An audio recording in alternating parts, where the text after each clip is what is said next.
Like if you know someone that's grieving, you rasa macam abnormal, the grieving is abnormal, you're grieving too long, you macam meratapi kehilangan tu terlalu lama. Don't blame them, try to help them. So grief and loss guys, kita semua akan melaluinya. Dan sebagai seorang Muslim, kita belajar untuk tahu yang mati itu pasti dan hanya Tuhan yang maha menentukan. And processing loss is deeply personal and unique. It is about giving ourselves permission to feel and express emotions without judgment. The permission to acknowledge and accept the pain and sadness that comes with loss. And tak tahu lah, bagi I kan, kehilangan ni dia boleh juga bila kita kehilangan somebody yang kita sayang, but it's also kita boleh rasa kehilangan tu bila ada transition in our life. You rasa tak macam? Ya, betul. So for me, I think that kehilangan tu kita boleh bahagikan pada dua. Satu kehilangan dengan yang tidak akan kembali lagi, which is somebody yang meninggalkan kita disebabkan kematian. Satu lagi adalah kehilangan masih hidup. Dan kehilangan yang masih hidup ni boleh juga kita divide pada dua, iaitu orang lain ataupun kehilangan diri kita sendiri. So I see that in that box, orang selalu fikir kehilangan tu selalu dikaitkan dengan orang yang dah meninggal. Yes, mostly, but sometimes kita tak sedar yang kehilangan tu boleh terjadi ketika kita masih hidup. Pernah tak kita bangun satu pagi tu tiba-tiba kita rasa macam I'm lost. What am I doing here? Yeah. That's like ego death. Yeah. Macam tu, right? So Emir, can you share a little bit about your personal experience when it comes to grief and loss? Kehilangan. Kehilangan bagi saya yalah macam cakap, sebagai kita berjalanan sebagai seorang insan di muka bumi ni, sometimes the things trusted upon you. Perjalanan hidup kita dah plan dah. Okay, this is kita nak buat apa dengan the family, kehadapan apa semua, but kita merancang, but there's a maha perancang. So when that kind of kehilangan tu, it becomes so heartbreaking. Dia menukar prinsip hidup kita, and I think that is part of macam tadi cakap lah, the life journey where kehilangan ni it's not necessarily benda yang buruk. Kalau ada kita tengok the hikmah behind it, they actually getting us towards something that maybe what is actually predestined for us, something benda yang what we are actually meant to be at the end of our life. Dalam change of priority maybe. Yeah, exactly. That we are supposed to become this. Actually, our life is about our children, or our life is about affecting, inspire others, kan? So depends lah. So I think kehilangan ni, in my personal realm, it happens to my late father. So with my late father, waktu tu, yalah, we are very. I see it as a tight knit family lah. So when our father, arwah my dad, Wan Emir, Al-Fatihah to him in our ni. We are so tight dengan our brothers and everyone else in the family that when we lost him, we lost our center of our universe, like that. Tapi kehilangan tu actually membuka pintu-pintu lain yang menunjukkan bahawa actually benda ni berlaku sebab ada kehilangan tu akan diganti dengan benda-benda yang lebih banyak. Kalau if I start it from now, banyak lagi lah, dia tak habis saya punya session ni. Tapi in a nutshell, that's how I sort of discovered that kehilangan yang you dah kehilangan, when you face that kind of kehilangan, dari segi on the level of death punya tu, you become a completely different person. You like live in the past, yet you are present, but you macam, it's not you in denial, but you macam, how can you move on from someone you love? Macam for me, my loss, the biggest loss in my life, I've talked about it just now. I talked about my late grandmother, but that wasn't the biggest loss for me. Okay, yes, I was grieving in denial for a year before accepting the fact that she passed. But my biggest loss is I lost my child. Not lost to death, but I lost my child in the first marriage. When I got divorced, I had to leave him because I couldn't take him with me. So I was suffering for 1 whole year. Like, he's alive, but I can't see him, I can't touch him, I can't know what's going on in his life. I wasn't allowed. You know, at that time, it was the biggest loss for me. I couldn't even sleep at night. I had a lot of things in my mind, all the worries, like what if dia jatuh tangga, what if tak ada orang tengok dia, what if tak ada orang bagi dia makan, can people love him the way I love him? So for me, that was the biggest loss in my life. Like I had to take like kena makan ubat tidur at night, you know, to pass. I said people thought it's easy. Oh, Nadia lepas cerai, she didn't even like this was my first marriage. You know, my son was about 3 years old at that time. 2 years plus, 3 years old. I couldn't take him because of certain reason which I tak nak cakap lah. I don't have the power to do so. If I could, I would. But yeah, so for me, that was the biggest loss in my life. It taught me a lot. Like after that, everything that happened in my life seems so small, you know, like. But I'm so glad that after I passed that stage, my son dah besar. Dia cakap kat I, my son is already 16 years old now. He's taller than me.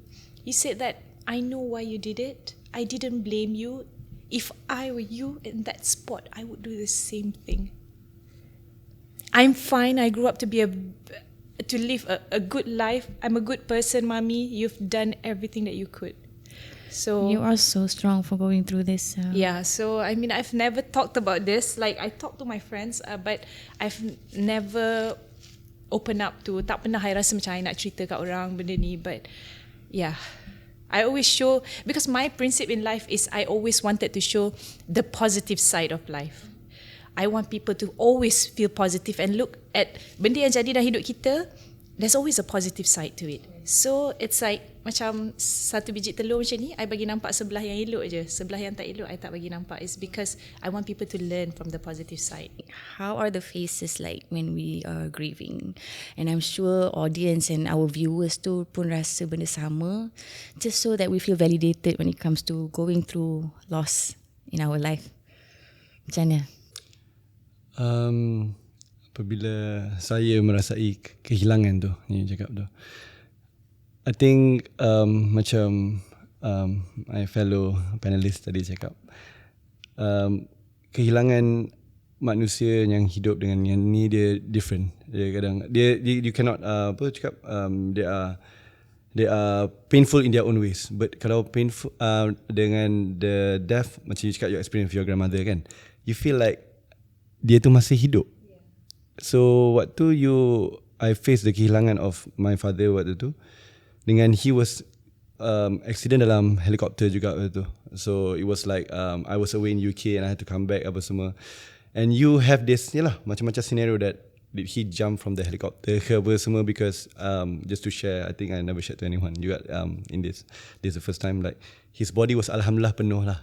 So we were thinking like maybe he jumped from the helicopter, then he swam in it. So a lot of things happen, you macam denial lah waktu you nak try to acknowledge kehilangan ni, because you know that dia mungkin survive kot, dia mungkin survive. So that 2 days of finding the body, search and rescue tu took a while. But waktu dah sampai the moment of jumpa tu, waktu dah cakap okay this is your father apa semua, you were like, you are in denial, tapi you tahu that the truth is there, but suddenly you become lali indifferent because your family was there. You have to be strong for the family. Oh my God. So The responsibility, you sulung ke? yeah, we are sulung. I think you are sulung tu. So you rasa macam you sedih, but you let your brothers cry louder than you. Your mother then we peluk, we embrace semua orang next to the mob. Not at all. Yeah. So you macam you terbawa sikit benda tu. You macam, not to say that you become a sponge lah in that sense. So you serap dulu and everything. Maybe you feel like, okay, now my father is not here, I'm going to have to take care of everyone else. I need to make you are sure. suddenly the man of the family. Yeah. Even to the point of I think I need to tell to everyone, I really appreciate there's my fathernya friend, Uncle Mike nama dia. It just so happened the universe works around there. He was just happened to be in Kuching waktu tu when actually we are all Semenanjung people. But when he found me at dekat bilik mayat tu, he was like, it was like a gentle slap to me. He slapped me. He slapped me like pop. Exactly. You may wake up, papa dah tak ada. Now for you to become the man of the family, jaga ibu you apa semua, okay? So Kamait, thank you if I never said it to you, but Godsend. godsend. Like macam if I Because you needed that. I needed that. So I think a lot of people yang mungkin akan melalui kehilangan dia orang pun semua orang akan berlainan lah experience, tapi mungkin sebagai elders ni kita dah always have that in our mind. So then nak cakap lagi pasal coping that, until today 6 years on, 7 years on, I still cry in the car. When something trigger. Yeah, something trigger ataupun ni macam just Dengar lagu yang dia dengar suka lagu dia suka ke, or just something. thinking about it. This is crazy. I makan cheese dengan crackers, I cried. I don't know, it sounds, I don't know what kehilangan ni. It's a very powerful thing. I think you're going through something very normal, which means that Nostalgic. you're grieving the right way. Some people like macam Suppress. they suppress Okay, their feelings. okay. So that is But I'm sure you're feeling that too, because being the firstborn, Yeah. there's this huge, I would say, Burden like of a burden, responsibility. burden of Yeah. responsibility. Macam you ada tanggungjawab untuk be present in the present moment. You have to be the one who's gonna be like an anchor. Have to carry his name lagi sampai macam cakap balik kampung apa. Ya Allah, macam pegang arwah dia cakap. I didn't realise that about myself, tapi macam dia cakap dia orang kampung boleh nangis because they miss my father. He was serving the people and everything. For me, I analyze the stages of grief, my grief, from number 1, being angry. Okay. First is being angry at the world, angry at everything. Why me? Right. That's when you tak boleh control. You cry because you're angry and there's nothing much you can do. After you pass that anger punya stage, then when you calm down, you rationalize. For me, that's what I do. I rationalize with myself. After I rationalize with myself, and then that's when the solution comes. Like, okay, now we start to dah rationalize ni, benda ni jadi sebab macam ni. Okay, so what do you do after that? After that process of rationalizing is the solution comes in. How do you deal with that? Okay, if you're sad, if you can't see your son, example, what can you do? Can you try to push it further? Oh, you tak boleh dengan cara marah. You start to become that. In your mind, you start to find a solution. Maybe when it comes to my grandmother's grief pun, the first stage was angry, like why? Okay, of course kadang-kadang kita blame diri kita juga. Ada part yang kita akan blame diri kita, where kenapa aku tak ada kat situ? Kenapa? If only that, if only this. So that's a part of anger for me. So macam because for my late grandmother, she passed away, I'm the last person to see her, and she lives in Thailand. So she called me 2 weeks earlier before she passed away. Dia cakap, Yai, I call her Yai because she's Thai. So Yai, ingatlah, rindulah kat Yai, datanglah jumpa Yai. Cakap, oh ya ke? Okay lah, tak apalah, I just buy flight ticket, I go. So I pergi Bangkok tu. One day I dedicate because her house is 1 hour out of Bangkok. So I took a private car, pergi rumah dia for travel to her place. Okay, and I stayed only for a few hours. And then she begged me before I leave. Alah, duduklah dulu. Dia kata, makanlah, Yai nak masak ni, janganlah cepat-cepat balik, Yai rindu. Dia cakap macam tu. So I said, no, I need to go back because it's Bangkok. You just want to go and have fun. Like, you don't want to spend time at your grandmother's house. I still have that guilt. If only I stayed and eat her cooking for the final time. Okay, so I balik Bangkok, and the next morning, my cousin sister called me. Nadia, where are you? I rahsia masa tu, tak beritahu I dekat Bangkok. So I'm like, I'm somewhere lah, why? You're in Bangkok, right? I'm like, why? Cakap, your grandmother just passed away. I said, no, don't lie to me. You guys are kidding me. Like, come on. I just saw her yesterday. I said, no, this morning your grandmother jatuh dekat pasar. She's still working until the last day, her last breath. So dia peniaga daging halal dekat Thailand. So dia akan pagi-pagi dia akan pergi sembelih daging sendiri, and then ambil daging tu pergi jual dekat pasar, So dia jatuh, burst dia punya they call it aneurysm, right? So the blood pecah and she dropped. Just like that, she's gone. And I was in denial. When I went there, I saw her, dah bersih, dah cuci everything. She looked like she's still alive. I'm looking at her, cerah, everything looks like she's still there. I was in denial.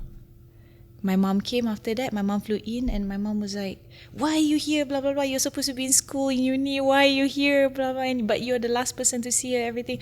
And I'm like, I can't believe it. So when I balik, after that, I was in denial for a long time. In my mind, she was still there because she never called me every day.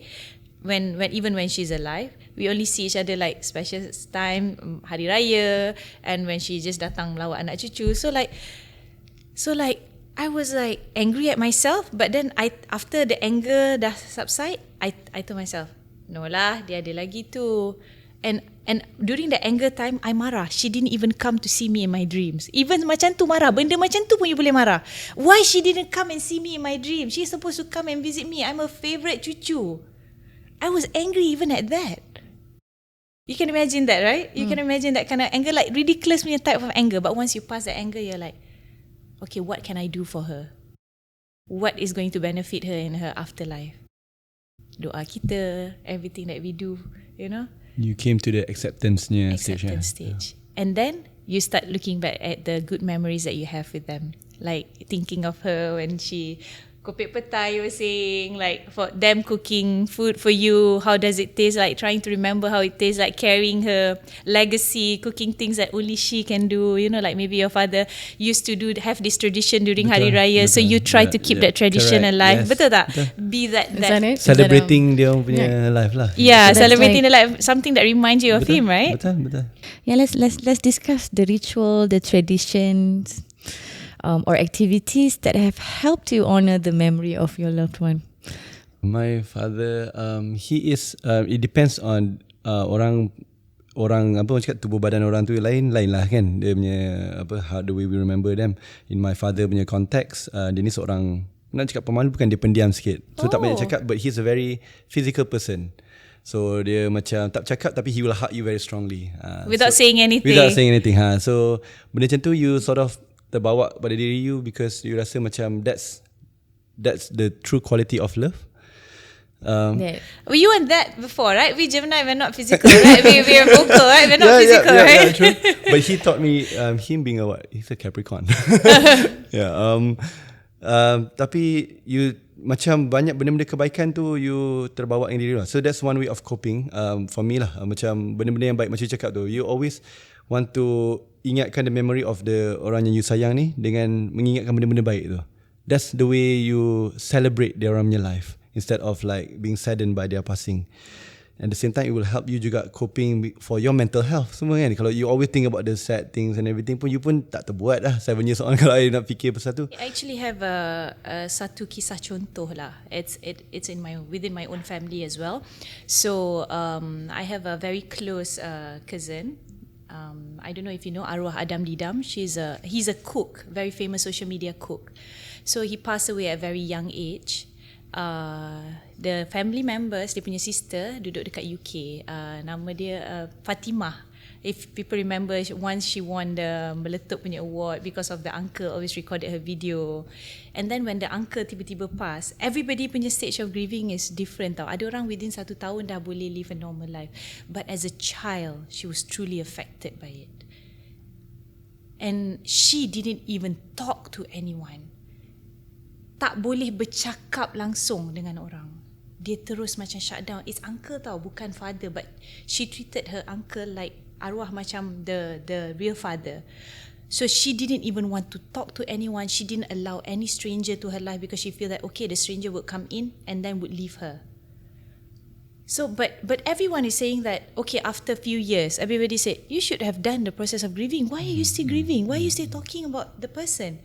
But we have to understand that process of grieving is different for everyone. It's very different. Like especially kalau dia belum puas rasa macam belum rasa dia dah rasa puas, mungkin dia rasa macam ada sedikit rasa terkilan.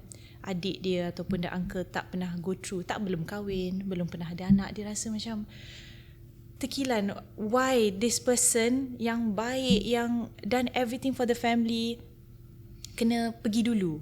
So the anger is still there. But people, I have to say that a lot of people condemn them, saying that move on lah, sudah lah nak jaja cerita-cerita sedih ni, tak payahlah nak sedih lama-lama sangat. There's people like that who would say that, which I feel that everybody have to understand that proses kita ni semua lain-lain. This is an advice for everyone that's watching this podcast. Like if you know someone that's grieving, you rasa macam abnormal, the grieving is abnormal, you're grieving too long, you macam meratapi kehilangan tu terlalu lama, don't blame them, try to help them. Instead, like macam you rasa macam mungkin try to distract them. If we don't do that, macam you cakap lah, dia akan pergi ke arah benda-benda yang tak elok, drugs and everything, just try to padam all the memory that they can get, you know. So sometimes, but we cannot deny that sometimes orang grieving ni dia tak nak dengar cakap orang, dia macam you it's a tunnel vision. Tunnel vision. Yeah, you see only what you want to see, but there's always ways. Maybe dia tak susah nak bercakap dengan dia, but you pull them to do activities together, distract them, showing them that there's more to life. Or like I always feel like macam kita fikir, kalau I yang pass away, I yang meninggal satu hari nanti, what would I expect from my family member? I don't want them to meratapi kehilangan I terlalu lama. I want them to go on with it. Like, kita terbalikkan pula, kita reverse. What would they want from me? Oh, my parents love me so much. They wouldn't want me to be in this sadness for so long. They would want me to live my life the best I could, give back to the society, or whatever that you know your father or your grandmother would have wanted you to do. Like for me, like what I carry from my late grandmother is her cooking skill. Back to the topic, is her cooking skill. I feel like, okay, I kena bawa ni because my mom memang tak suka masak. Kak Tun, if you know my mom, Kak Tun memang tak suka masak. She's a businesswoman. I admit she don't cook. But I feel like, okay, skip a generation, I would carry her legacy around. Like I always feel like macam, okay, this is what my late grandmother does best, cook this. I would try to like copy. Tapi menyesal lah juga, ada macam, oh, I tak sempat nak belajar dengan dia. Masa dia hidup, kita rasa we take that for granted. Alah, tak apalah, bila-bila boleh belajar. Now dia tak ada, kita macam, how do I recreate that taste?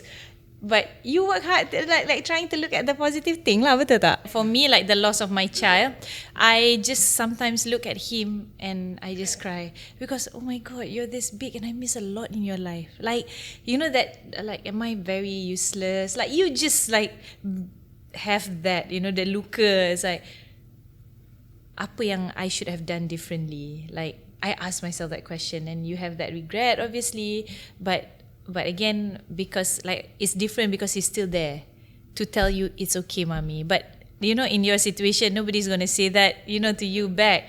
But for me, alhamdulillah, that it turns out the way God wanted it to be. So like he can tell me like, no, mommy, I love you. I know you're my mom. I know you've done everything you could. Like that kind of thing, it heals you. Like in the end of the day, when you're a parent, you're a mother, you nak get stuck somewhere for so long pun, you tak boleh. You know that you have to be strong for them. Like you said, you have to be strong for your family members. You have to. You cannot be stuck for too long.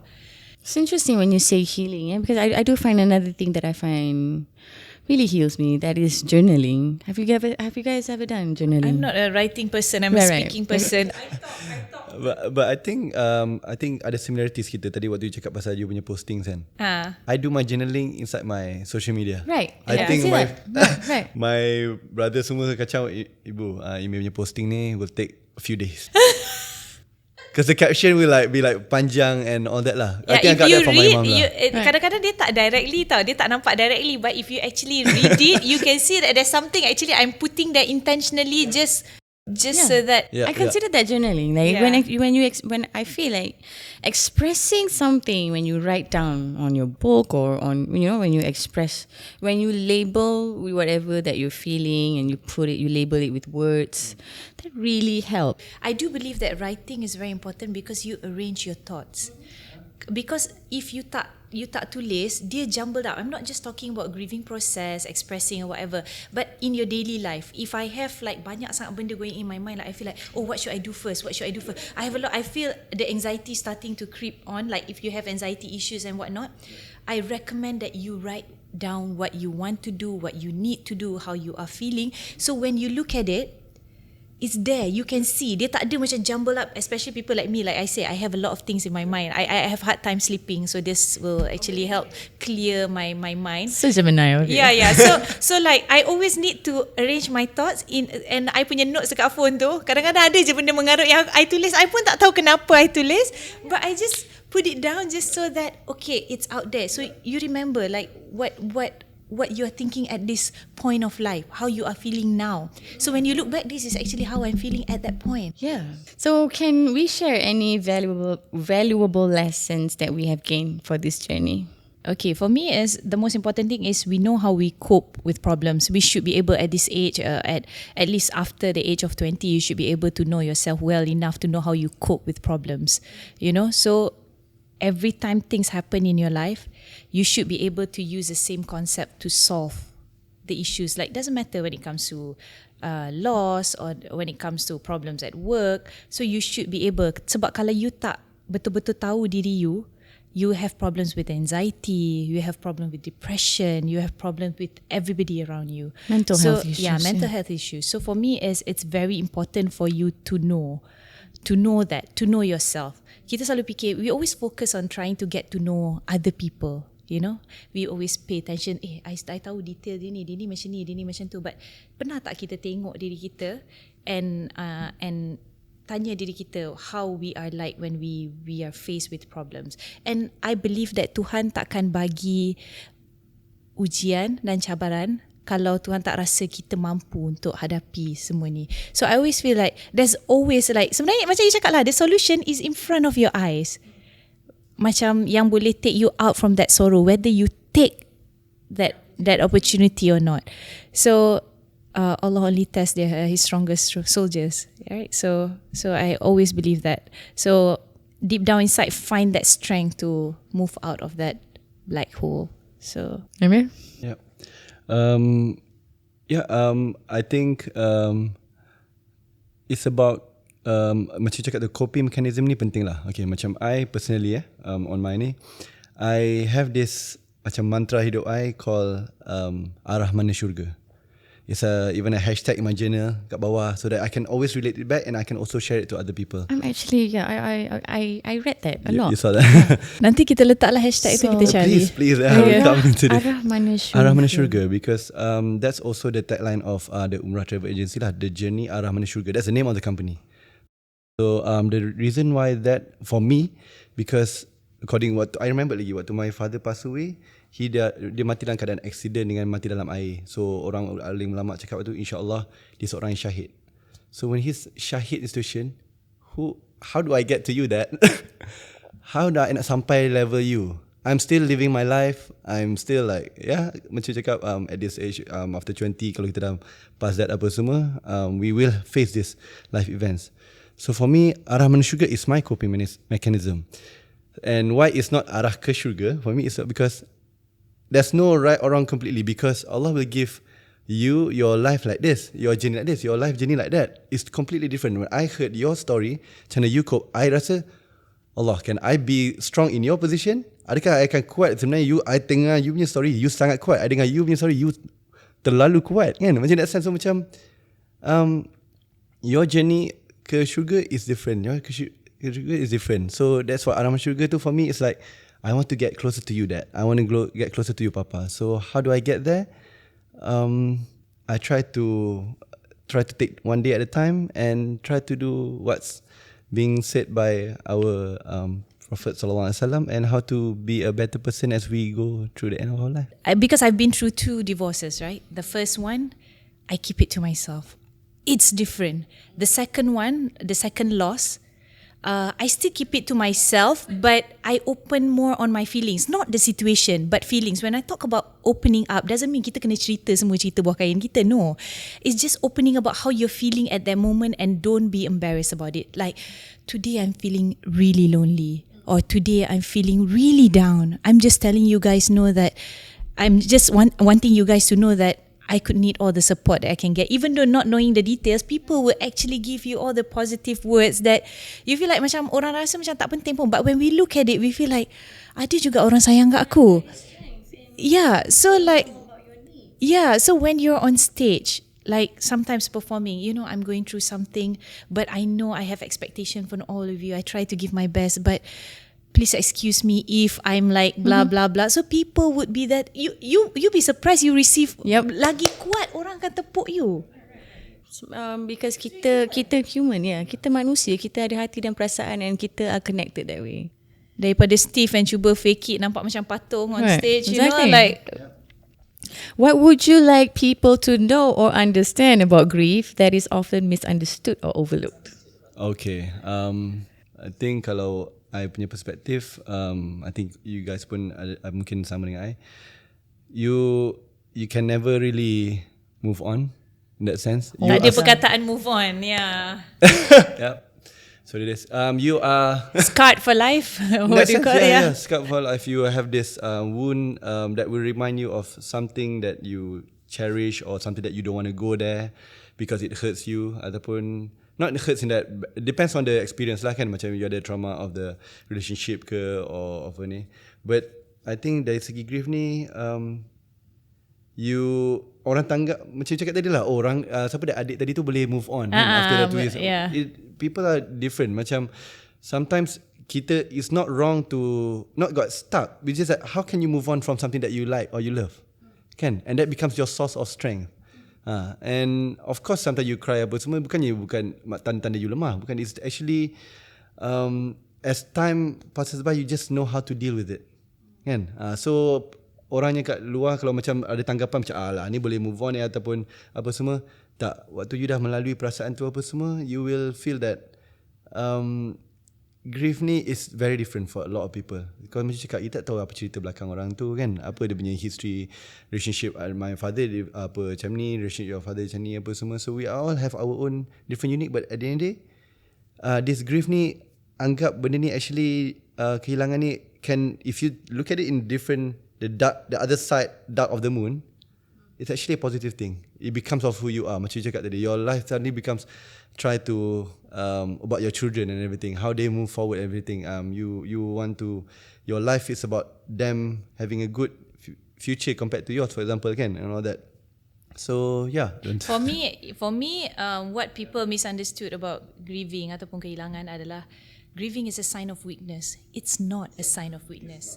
As simple as that. It's not wrong to cry. It's not wrong to grieve for however long you want. You need to go through that process. Itu yang orang salah faham. Orang kata, oh kalau kau kehilangan, kau menangis, kau lemah. No, you need to be strong. You need to, kau macam tak reda lah. Perkataan yang orang selalu guna. Sorry to say lah. Kau tak reda lah. You tak boleh lah. Kau tak boleh. Ya, cultural punya tu. Kau tak reda lah. Orang ni pergi, kau macam tak terima kenyataan ujian yang Allah bagi pada kau. You know that kind of thing. No. It's not wrong to grieve. It's not a sign of weakness. Even men can cry. Please cry. Please cry. If you don't cry once a month, there's something wrong with you. I mean, like, please do, yeah. This thing, I feel like it comes in waves, and then in time, dia jadi smaller wave. But it's there. Like you said, you can never go back. Yeah. Things will never be the same. It will never be the same, but it will unfold a different perspective, kan? That's fresh. Okay, is there anything else you would like to share? I just want to add, macam you cakap tadi pasal tak apa, move on tak reda kan. Since we are talking reda ni Islamic connotation kan. Just to get back to our dearest prophet again. If mungkin ada para pendengar tak pernah tahu ke ataupun just sharing, insyaAllah the reference is right, correct. Prophet Abu Muhammad sallallahu alaihi wasallam found the necklace of barang perhiasan Khadijah, first wife, and I think it was found by his current wife, and then when he found that, he was like crying, like so deeply, weepingly macam, and you trying to tell Rasulullah don't cry, tak reda. So it's normal. He's a human being, the best person ever walked, and he cried heavily when he saw that, because remembered how fondly he loved that person. So that's our best benchmark ever. And he's a man too, like you said. He cried heavily. Kadang-kadang kita dalam keadaan sedar atau tak sedar, we go through something in our life. Tapi once we pass that stage of trouble that we go through, tak kira lah grieving, loss, anything, like you, when we pass that stage, then only we can look back. I don't want it to reach that level where kita menyesal banyak benda yang kita buat. So while we are grieving or go through kehilangan, kalau boleh try to control ourselves, try not to say things that could hurt other people, not to hurt ourselves, and don't do things that we would regret. Kita cuba minimize benda tu. Sometimes it's easier said than done, but when we go through that process, it's normal to go through that process, tapi be rational enough. Ingat bila kita ada agama, tempat paling utama yang kita berpaling adalah up there. So when kita remember benda tu, insyaAllah we will be at the right path. However painful it is at the moment, everything will pass, good or bad. Thank you so much, Wan Emir Astar. Thank you so much, Nadia Annuar, for an amazing vulnerable podcast today. I hope you guys dapat sedikit sebanyak belajar and also kembali tenang dalam kita bercerita pasal kehilangan. First of all, thank you juga to Alila Bangsa Kuala Lumpur sebab sediakan kami spot yang sangat-sangat safe untuk bercerita. And thank you to Be Calm. This is Be Calm. Just so you know that this is an ashwagandha brownies. Wow, it's moist. It's moist, yeah. Want to try it? Sekarang boleh makan. No, so serious, sedap. It's good. It's good. Right. This would be my, kalau dia orang bagi, this would be my third or fourth box. Really? Oh yeah, you're gonna get one. Yeah, you're gonna get one more. This is memang, if anything, if I feel like it's too much, I have too much in my head, I couldn't sleep. This is what I'm gonna. And it's delicious. It is delicious. That's Yeah. what- And it's also 91 calories. Like, it's not like brownies yang akan ruin your diet ke apa ke. It's vegan and it's 91 calories. And before we leave, let's just listen to this quote. Little by little, we let go of loss, but never of love. Take care and be calm. Tenang is good. Assalamualaikum.